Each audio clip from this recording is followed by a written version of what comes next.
Assalomu alaykum. Sinuslar teoremasini isbotini keltirib o'tamiz.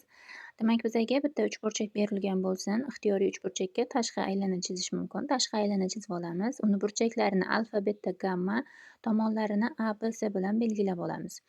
Va tashqi chizilgan aylana markazini belgilab, uni tomonlariga balandlik o'tkazamiz. Hosil bo'lgan uchburchaklarimiz yon tomonlari R ga teng bo'lgan, ya'ni tashqi aylana radiusiga teng bo'lgan, teng yonli uchburchak bo'lgani uchun, demak, balandliklarimiz tomonni teng 2 ga bo'ladi.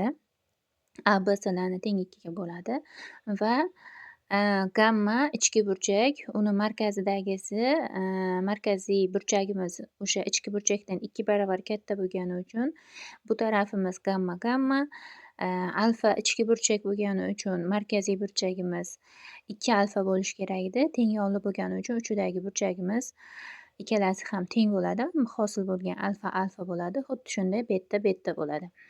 Undan keyin sinuslari, sinusni ta'rifiga ko'ra, to'g'ri burchakli uchburchakda sinusni ta'rifiga ko'ra, sinusimiz qarshisidagi katetni gipotenuzaga nisbatiga teng. O'shaning uchun, demak, sinus alfani topadigan bo'lsak, mana bu hosil bo'lgan kichik to'g'ri burchakli uchburchaklar uchun sinus alfani topsak, qarshisidagi katet A taqsim 2 gipotenuza radiusga teng. Demak, A taqsim 2 ni radiusga nisbati sinus betamiz qarshisidagi tomon, ya'ni katetimiz B taqsim 2 gipotenuza radiusga teng. Nisbatini olamiz. Sinus gammada qarshisidagi katet C taqsim 2 gipotenuza radiusga teng. Demak, C taqsim 2 ni radiusga nisbatini topib olamiz. Bu ifodalardan, demak, ikkita radiusni topsak, A taqsim sinus alfa, B taqsim sinus beta va C taqsim sinus gamma bo'ladi. Demak, bundan hammasi ikkita radiusga teng bo'lganligi uchun, demak, bir-biriga o'zaro teng deyishimiz mumkin. Ya'ni, ikkita radius teng A taqsim sinus alfa, B taqsim sinus beta teng C taqsim sinus gamma deb aytishimiz mumkin.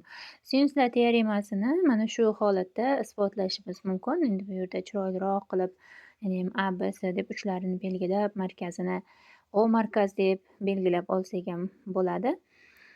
Shu tarzda, demak, sinuslar teoremasini isbotlashimiz mumkin. Bu isbotlarni o'rganishdan maqsad olimpiada misollarini ishlashingizda qanaqa yo'l tutishni navbatma-navbat, bosqichma-bosqich o'rganib borasiz. O'shaning uchun har bir formulani isboti bilan o'rganishga harakat qilishingizni tavsiya beraman. Kosinuslar teoremasiga keladigan bo'lsak, kosinuslar teoremasini hozir chizmasini chiqaramiz.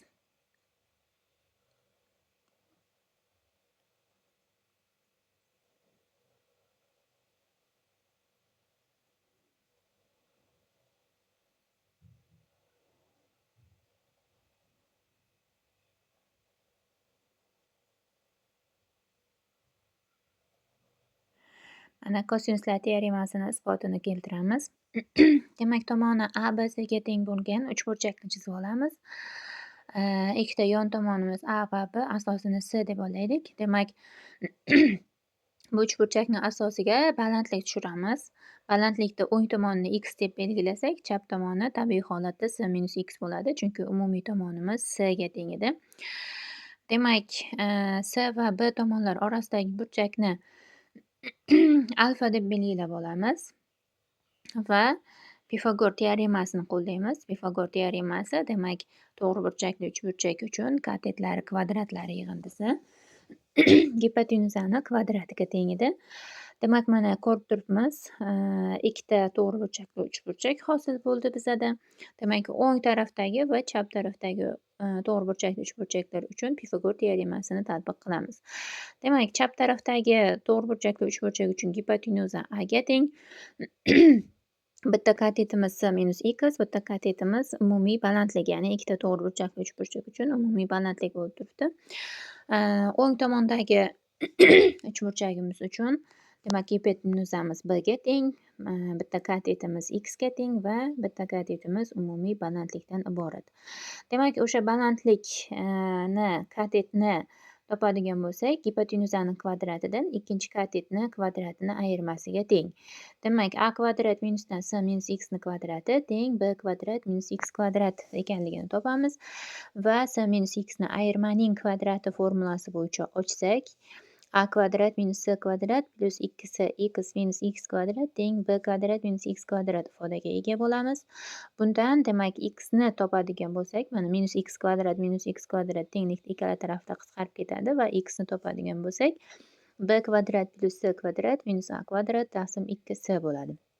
Endi kosinusni tarifi bo'yicha to'g'ri burchakli uchburchakda yopishgan katetni gipotenuzaga nisbatiga teng ekanligidan kosinus alfa teng x taqsim b va bundan x teng b kosinus alfani topamiz va yuqoridagi x o'rniga borib qo'ysak, b kosinus alfa teng b kvadrat plus s kvadrat minus a kvadrat taqsim 2s bo'ladi. Bundan demak 2sni chap tarafga ko'paytma qilib o'tkazib va bundan a kvadrat ifodani topadigan bo'lsak, b kvadrat plus s kvadrat minus 2bs kosinus alfa teng a kvadrat ifodaga ega bo'lamiz. Va bundan tashqari xuddi shu formulani b tomon uchun va s tomon uchun xuddi shunaqa belgilab isbotlashlaringiz mumkin yoki shunchaki a kvadrat teng degan narsada foydalandik, formulani topdik. Demak, bunda a ni o'rniga b, b ni o'rniga a ni qo'yishimiz va shu ifodada a ni o'rniga s, s ni o'rniga a ni qo'yib, uchala tomon uchun demak kosinuslar teoremasini formulasini yozishingiz mumkin.